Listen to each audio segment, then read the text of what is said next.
Halo guys, assalamualaikum warahmatullahi wabarakatuh. Gimana guys kabarnya? Mudah-mudahan kalian selalu dalam kondisi yang sehat, bahagia, dan rasa syukur ya guys. Karena dengan rasa syukur ini insya Allah hidup kita akan menjadi lebih baik, lebih mudah, dan lebih semangat. Apapun kondisi yang kita alami, dengan jalan bersyukur, insya Allah kita akan bisa melewati kondisi apapun. Nah, di video kali ini ya, ini habis subuh ya ini, mungkin ya sebentar lagi matahari terbit. Aku ingin berbagi ya pengalaman aku tentang ini, hikmah puasa di bulan Ramadan tahun ini guys. Jadi aku merasa memang bulan Ramadan ini beda dengan bulan Ramadan yang lainnya ya, yang pernah aku alami. Entah ini karena 2 tahun terakhir ini kita Ramadannya itu diliputi oleh ketakutan dan kecemasan karena ada wabah yang begitu mendunia ya, atau karena yang lain.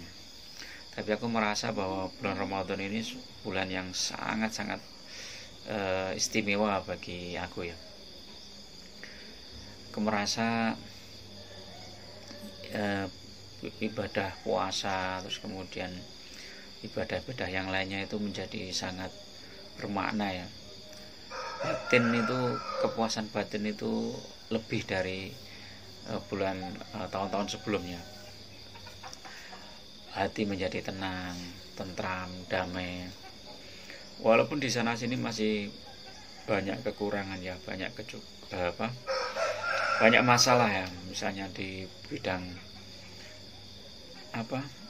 ekonomi atau di bidang usaha itu mengalami kelesuan, terus di yang lain-lain masih kita punya banyak masalah. Tetapi di bulan Ramadan ini aku merasa Allah memberikan limpahan rahmat yang luar biasa, terutama yang aku rasakan ya, kedamaian itu luar biasa. Apalagi kalau kita setelah sholat subuh berjamaah ya, apalagi di masjid itu kedamaiannya itu tambah bener guys, tenang banget guys. Aku teringat ini ya, dalam sebuah ayat Al-Quran itu ala bidzikrillahi tatmainnul qulub. Jadi dengan mengingat Allah atau dengan berzikir kepada Allah, hati akan menjadi tenang, tentram. Kalau kalian ingin merasakannya guys, bisa aja. Jadi coba kalian habis sahur jangan tidur, sholat subuh usahakan berjamaah di masjid kalau tidak ada halangan ya. Habis itu biasanya kan ada dengar ceramah ya, dengerin aja. Ketiduran sedikit nggak apa-apa, tapi dalam posisi yang tetap duduk ya. Nah, terus nanti begitu pulang dari subuh itu kita lihat suasana alam, terus kemudian tenang banget. Subuh yang terasa damai, tenang, tentram. Itu akan menambah hati kita itu menjadi sangat-sangat bersyukur. Jadi bahwa salah satu tanda-tanda kebesaran Allah itu adalah ayat-ayat Allah atau ayat-ayat yang ada di alam ini ya.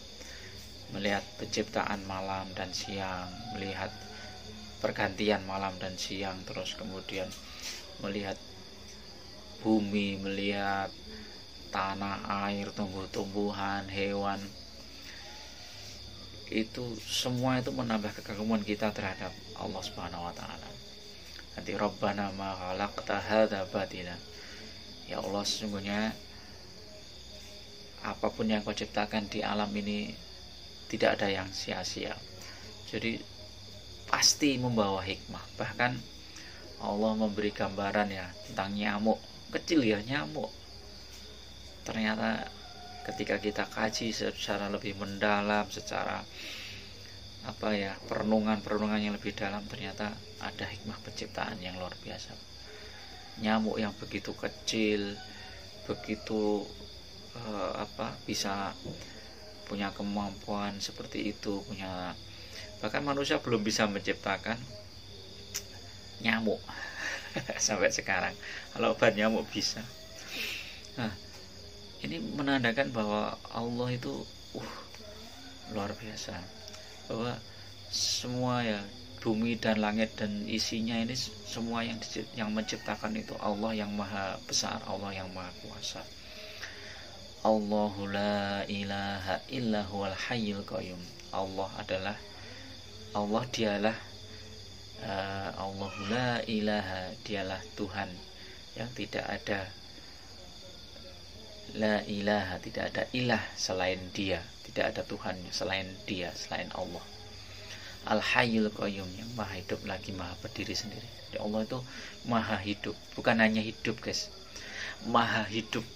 Kalau kita itu hidup itu sebentar, kita lahir, kemudian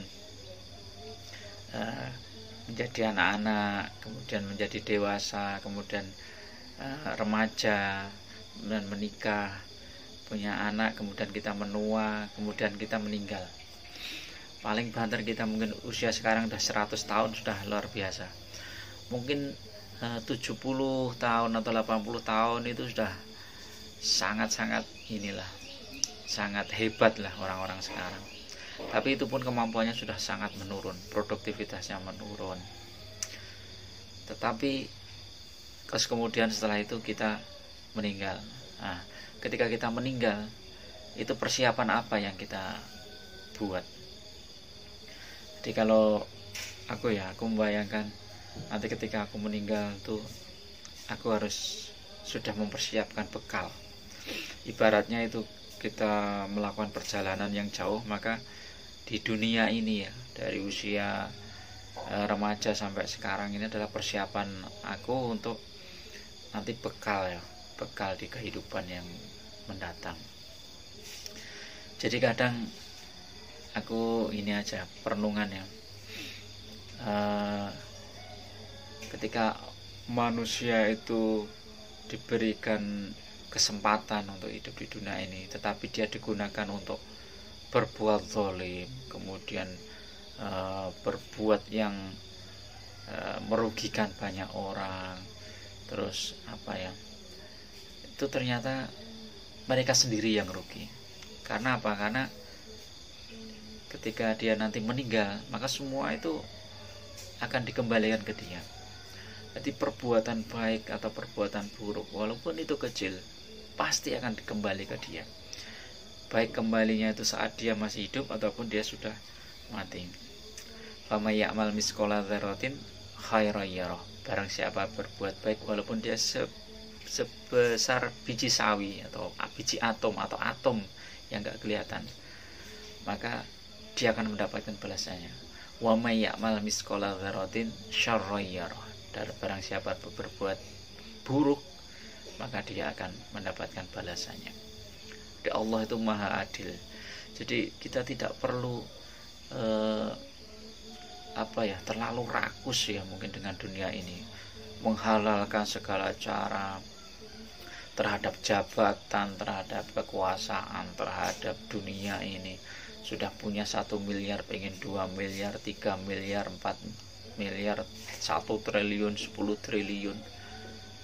Kalau itu dicari dengan cara yang halal dan bersih ya, itu nggak masalah. Tapi kalau itu dicari dengan cara menghalalkan segala cara, berbuat zalim, membunuh orang-orang yang tidak dia sukai, mematikan, memfitnah, wah, sungguh sangat sia-sia guys.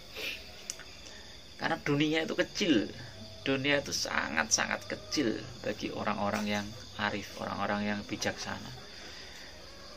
Dengan dunia yang sangat kecil itu, kita menggadaikan iman kita. Jadi, naudzubillah min dzalik. Semoga kita terhindar dari hal seperti itu.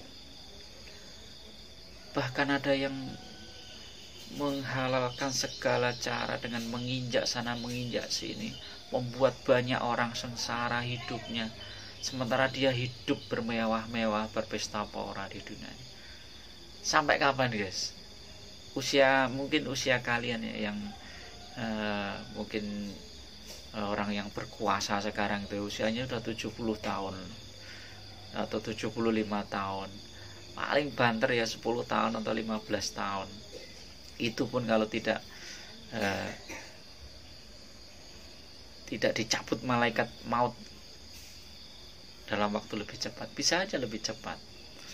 Karena apa? Malaikat maut selalu mengintai. Dia tidak pandang bulu kalau seseorang sudah waktunya habis masa hidupnya, dia akan dicabut. Akhirnya yang dia perbuat semua itu menjadi sia-sia. Jadi ini perenungan aja ya untuk aku dan juga kalian ya. Mudah-mudahan kita selalu dalam bimbingan Allah Subhanahu wa taala untuk selalu bisa berbuat baik, menghindari perbuatan zalim, menghindari perbuatan yang maksiat, perbuatan yang sia-sia, perbuatan memfitnah, perbuatan rakus. Itu sehingga kita bisa, hati kita itu menjadi lebih tenang, tentram, damai. Oke, itu dulu ya guys untuk hikmah Ramadan ini. Mudah-mudahan ini bermanfaat. Ada kurang lebihnya aku mohon maaf. Tetap semangat dan tetap bahagia. Assalamualaikum warahmatullahi wabarakatuh.